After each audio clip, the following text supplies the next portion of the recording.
E estamos aqui com mais um episódio da nossa série A Jovem Esposa. Que longo e belo percurso, hein? Nós estamos vivendo aqui pelo Instagram, que Deus te abençoe. Você que me acompanha pelo YouTube, que Deus abençoe você. Compartilhe esse vídeo, curte o vídeo, comente, envie para suas amigas, aquelas que estão vivendo dificuldade matrimonial, aquelas que estão se preparando para o matrimônio, aquelas que estão com dúvida, será que eu me caso, será que eu sou chamada à vida religiosa? Compartilhe, mande para elas, eu tenho certeza que vai ajudar muito. Você que não viu desde o início, te convido a retornar, assistir os outros episódios, principalmente o episódio anterior a este, o de semana passada, porque o de hoje é continuação do de semana passada. Semana passada nós introduzimos um novo capítulo, Olhai para Frente, que fala sobre a plenitude feminina. E nós pincelamos um pouco sobre essa plenitude, né? A mulher que encontra ali o seu varão, aquele por quem ela se apaixona e muitas vezes se casa sem entender qual é a sua missão. E quando ela se casa, Deus mostra para ela, Deus vai revelando para ela que ela tem que abrir os horizontes e perceber que aquele matrimônio vai muito além do que aquele amor entre os dois pombinhos, porque a missão da mulher é muito grande, é a plenitude da feminilidade, é o que nós falamos no vídeo anterior. E agora nós vamos adentrar nessa missão, nessa plenitude, nesse motivo desse estado de vida tão perfeito que Deus escolheu para nós esposas. Então, hoje nós vamos ler e partilhar a página 32, a partir da página 32. Em nome do Pai, do Filho e do Espírito Santo. Amém. A vossa proteção recorremos, Santa Mãe de Deus. Não desprezeis as nossas súplicas nem as nossas necessidades, mas livrai-nos sempre de todos os perigos. Ó Virgem gloriosa e bendita. Amém. Então vamos ler o nosso livro, página 32. Crescei e multiplicai-vos, disse Deus aos primeiros cônjuges no Éden terrestre. Eis aí a grande missão. Eis aí a plenitude da nossa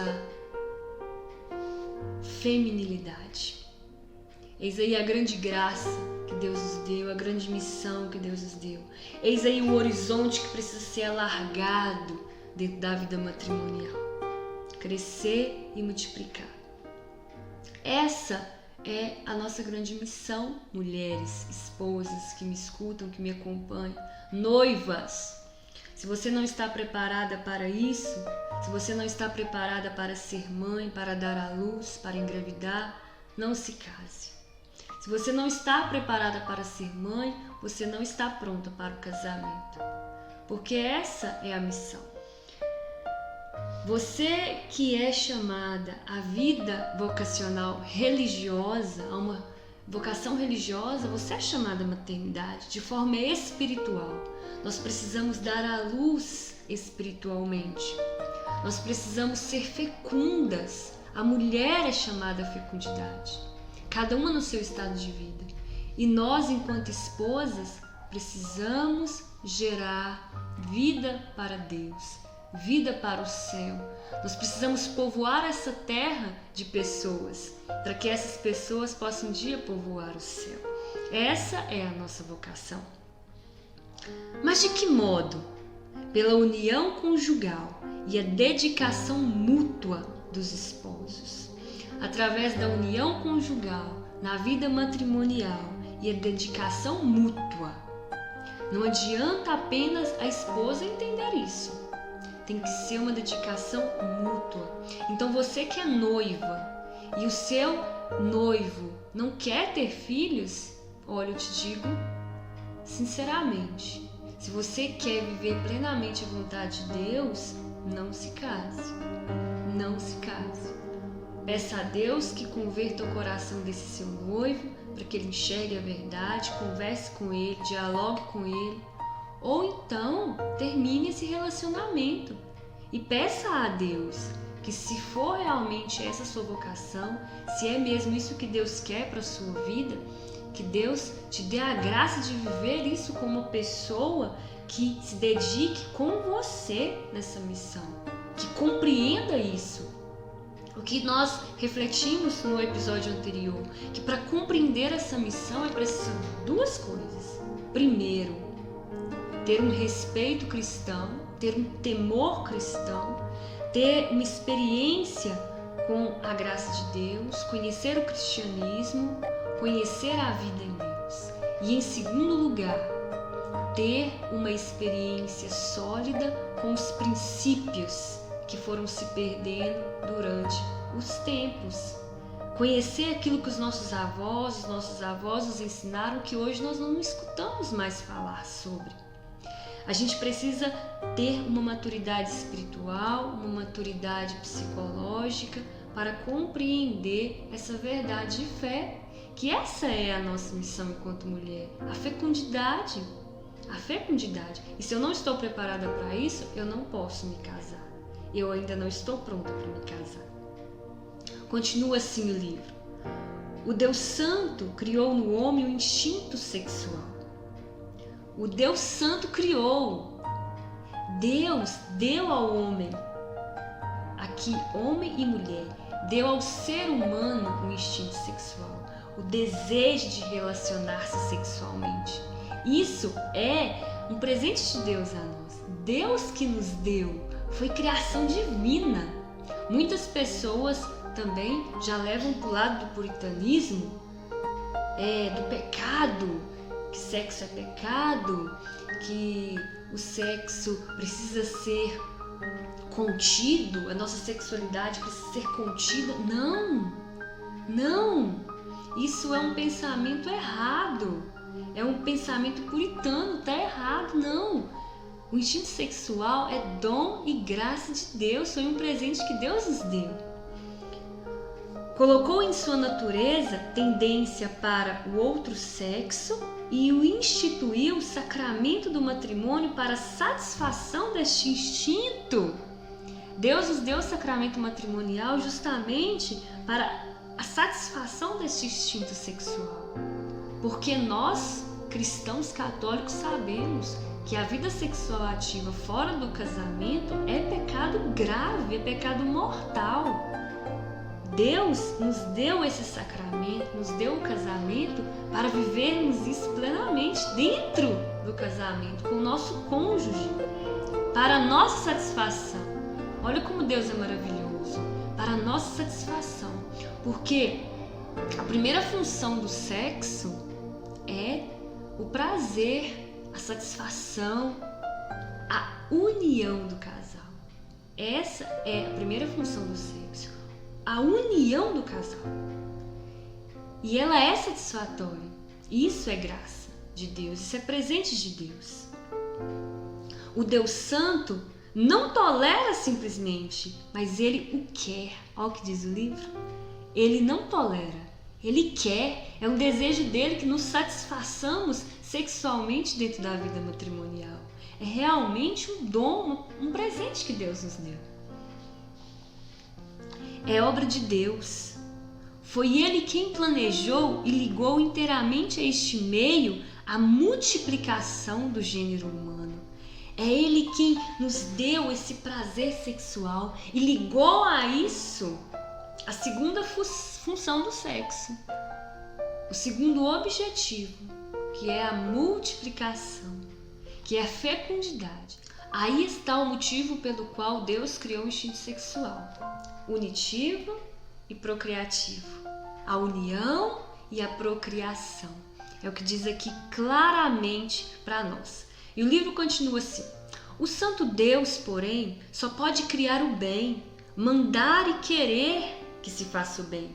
Esposos que executam essa obra determinada por Deus cumprem sua santa e divina vontade. Deus os abençoou e recompensa. Olha, gente, que lindo! O casal que cumpre essa missão, essa santa e divina vontade de Deus, Deus os abençoa e os recompensa. Isso é belíssimo. Diz a palavra do apóstolo Paulo: comendo ou bebendo, fazendo outra coisa qualquer, fazei tudo pela maior glória de Deus. E quando nós realizamos essa nossa missão de forma plena, nós estamos glorificando o nosso Deus. Que o nosso corpo, a nossa vida foi criada para glorificar a Deus. Essa terra é um ensaio para a glória eterna. Essa terra, nós estamos no nosso casamento, na nossa vida matrimonial, nós estamos ensaiando para viver o casamento eterno. Isso é só um ensaio. E o nosso corpo precisa glorificar a Deus. E qual a forma que nós temos de glorificar a Deus, nós esposas? Cumprindo aquilo que nós somos chamadas, que é a procriação. Crescer e multiplicar, é o que diz em Gênesis. Foi a primeira coisa que Deus pediu a Adão e Eva: crescer e multiplicar. Olha isso. Enquanto os esposos unem as suas forças para a geração de um novo corpo humano, Deus cria para este mesmo corpo a alma imortal. Isso é perfeito. É a união. Olha, nós somos chamadas a cooperar com a criação divina. Nós somos cooperadoras de Deus. Isso é fantástico. Isso é fantástico. Enquanto nós nos unimos as nossas forças para gerar um novo corpo, Deus cria neste mesmo corpo uma alma imortal. Uma alma imortal. Porque o filho que você gerar, o filho que você gera, é um filho para Deus. Ele é imortal. A alma dele é imortal. E você estará o quê? Povoando o céu. Ainda que vemos mulheres que engravidam e que perdem seus filhos, ainda na gestação, né? As crianças não chegam nem a nascer. Essa alma já existe. Já foi criada por Deus. Já foi criada por você, com a sua cooperação humana. Você junto com seu esposo, gerou uma vida no seu ventre e Deus deu a ela uma alma imortal. Essa criança, ela vive com Deus. É um filho que você já tem, que já existe com Deus na eternidade. É fantástico essa missão que Deus nos dá enquanto mulher. E aí você me pergunta: essa é a minha missão, essa é a minha vocação. Mas e quando os filhos não vêm? E quando eu sou fiel à vontade de Deus? Quando eu me caso e eu sou aberta à vontade de Deus? Eu entendi, eu sou temente a Deus, eu compreendo os princípios. Os meus princípios são sólidos, a minha fé é madura. Mas os filhos não vêm. Deus, ele nos chama a se abrir à vontade dele. E às vezes a vontade dele é não mandar os filhos. Talvez não mandar os filhos agora. Talvez não mandá-los mesmo. Talvez a vontade de Deus é a adoção de uma criança que não tem um pai e uma mãe que possa cuidar dela. Alargar os horizontes, como diz o livro, como nós refletimos no episódio anterior, é deixar que Deus faça a vontade dele, independente de qual seja ela. Ser fecundo, ainda que seja sem os filhos. A fecundidade nossa enquanto esposa, ela se dá de diversas formas. Essa fecundidade pode se dar de forma espiritual, através da adoção. Essa fecundidade se dá através do nosso testemunho, de ser aberto à vontade de Deus. Eu posso testemunhar 4 anos de vida matrimonial, 4 anos que eu e César somos casados e nós não temos filhos. Mas a nossa luta diária é ser fecundos, é fazer a vontade de Deus. E em momento algum a gente impediu que os filhos que Deus tem para nos dar, em momento algum a gente colocou empecilho, em momento algum a gente quis impedir a vinda de algum filho. Não, nós não impedimos. Mas Deus ainda não quis enviar filhos para nós. Mas nós somos chamados a viver a vontade de Deus ainda assim. Nós somos chamados a buscar a vontade de Deus ainda assim. E oferecer a Deus, talvez, a dor de não conseguir gerar uma criança no nosso ventre. Unir a Cristo no Calvário, a dor que Ele sentiu por nós, por amor a nós no Calvário, unir a Ele também essa nossa dor de muitas vezes não conseguir gerar vidas.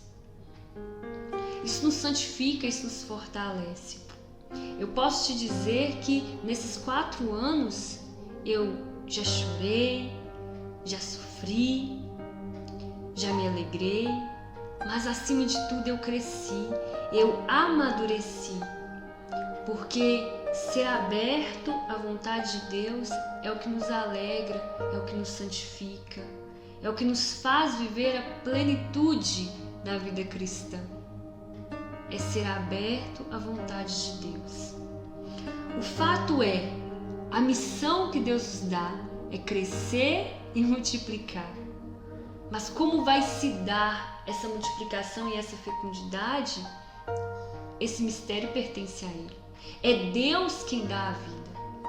E aqui é bom deixar bem claro, ressaltar para você, destacar que quem dá a vida é Deus. Que nenhum meio que manipula a vida humana é lícito. Fertilização in vitro é um pecado grave, mortal. Não devemos manipular a vida. Só Deus pode dar a vida. É um dom reservado a Ele. É um dom que Ele pode nos dar. Somente Ele pode nos dar. A sua missão é ser fecunda.